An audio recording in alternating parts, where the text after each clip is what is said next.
So when you go to page 45, it says, the real lesson for me is that sometimes we don't understand the assignment, right? Sometimes we don't understand the assignment. Sometimes we don't understand why we're there. I mean, the first day I came there, I could have just said, we're done. This place is too far inside. Because it truly is too far inside, right? And just this doesn't make sense. But because I know I probably don't fully understand the assignment, and I'm trusting in the process. The reason why I did not say that is because I just trust the hand of God, that I might not fully understand why we're here, but there's a reason why we're here.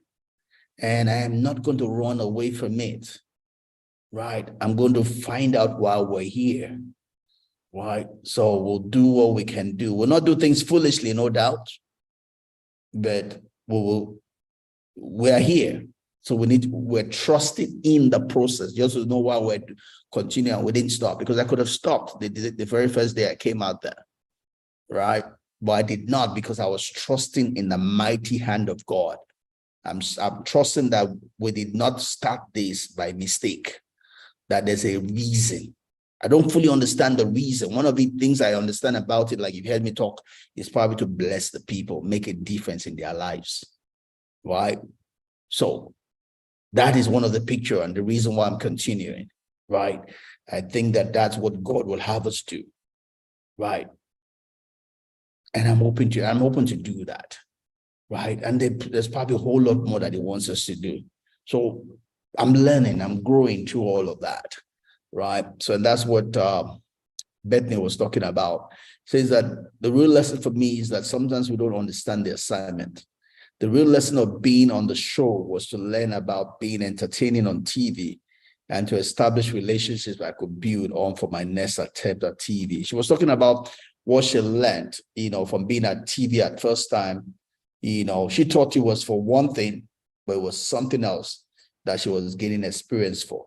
And all of those experience, even though she didn't understand it at that point in time, later on she understood it, because those were the things that broke through for her, right?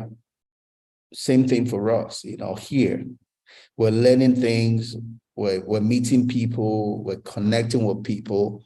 We might not fully know why we're doing all of that today, but it's all working something, just like the Bible says that affliction, talks about that our affliction, right, is nothing, compared to the glory is working out for us. So it's a glory in all of this. We might not see it right now, but it's something big that's been worked out for us, to all hand in praise, Yeah. Anything to add to that?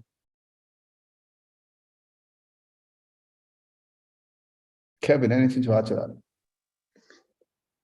Yes, I just feel, I agree with what you have said. I feel, yes, I just believe that the end of as we go, it's worth it, like you said, not backing out. And as we go, we understand fully, and the mind of God becomes explicit to us. Yeah. So running down to page 49, of the book, which is still in chapter 3, Bethany says that trusting the process means you keep taking steps every day towards a goal and believe it's going to work. It's going to happen, right? Which is what we're doing. I never envisaged it's going to cost us this much to sandfield those places. It's cost a lot of money. A lot of money, a lot of sand. Sometimes I'm looking, is it worth it? But still, I just pull straight and trust God, that I am committed to it. It's not necessarily easy when I see the amount of money we're spending, but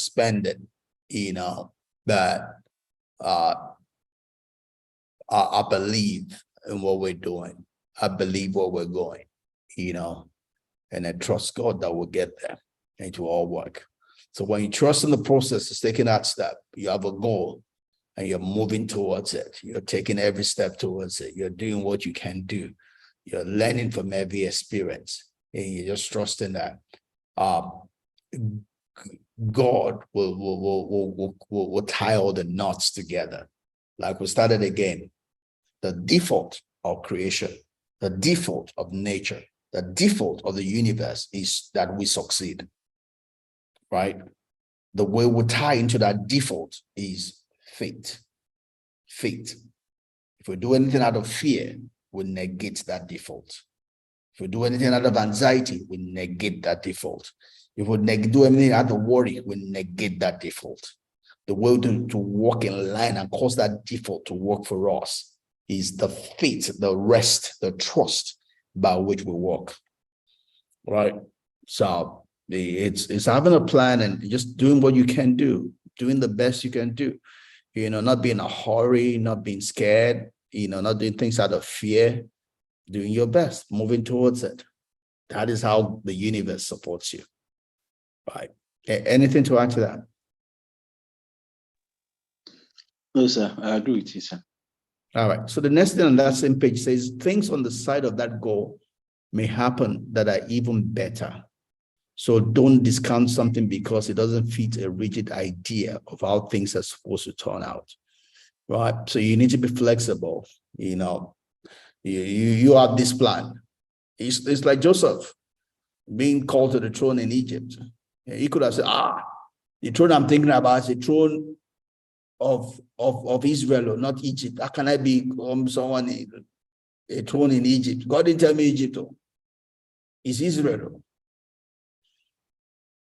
You see, we understand the assignment as we go, as things are revealed to us. But when you are dogmatic, you might miss the assignment. You might miss what God is saying. It's like someone wants to marry and all the thing in mind is, I want to marry someone that is fair. Whereas you fall in love with someone that is dark. And because of you must be someone that is fair. You are dragging your feet in committing, even though you are in love. Right? We need to be careful,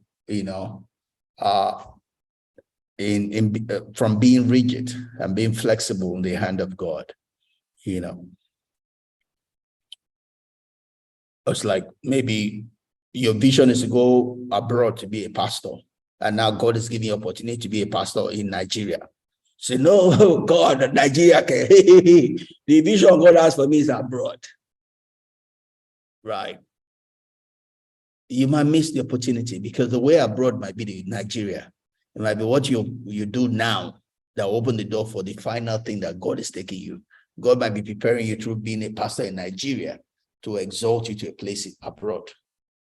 But before you are doing this, it must be abroad, it must be abroad. You probably will never get abroad because the way to abroad might be Nigeria. Right? So we need to be flexible in the hand of God and listening to him and not be rigid, be dogmatic. All right. Finally, in the same page 14, so saying starting a business, being an entrepreneur is not a clear path. And we see that in what we're doing. We see a lot of things we're doing that we probably didn't plan in the picture. We're doing the pineapple garden, we have the cocoa, we have the plantain, we have the pawpaw that I said we should do.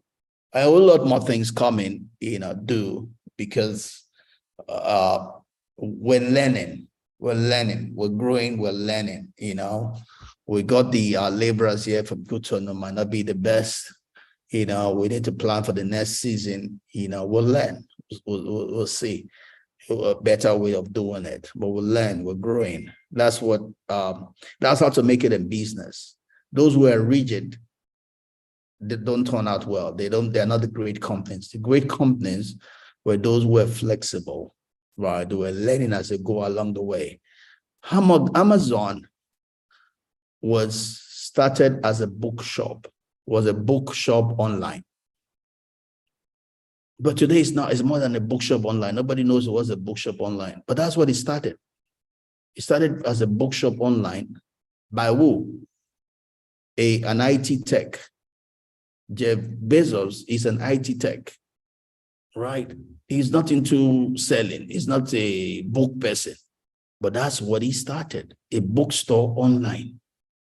That bookstore online is what has grown to be what it is today. So much so he also has business that are IT business that's competing with the likes of Microsoft. But he started just as a bookstore online. But he did not stay there. He was growing into what it is today, right? That is what it means to be in business. So you understand, as we continue to change, evolve, and add things on, because we need to make money. We're not in need to say we only do this, we only do that. But we'll grow.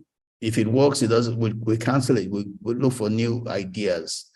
We need to make money. We need to be successful, right?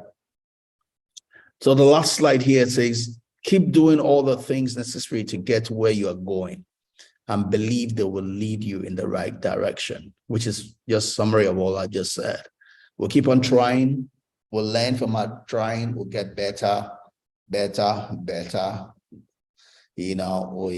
stop doing the things that are not working. We do more of the things that are working. That's the way forward. That's the way to greatness. That's the way to trust in the process. As we go along, we'll learn, get better, we make corrections. We'll keep on pushing along.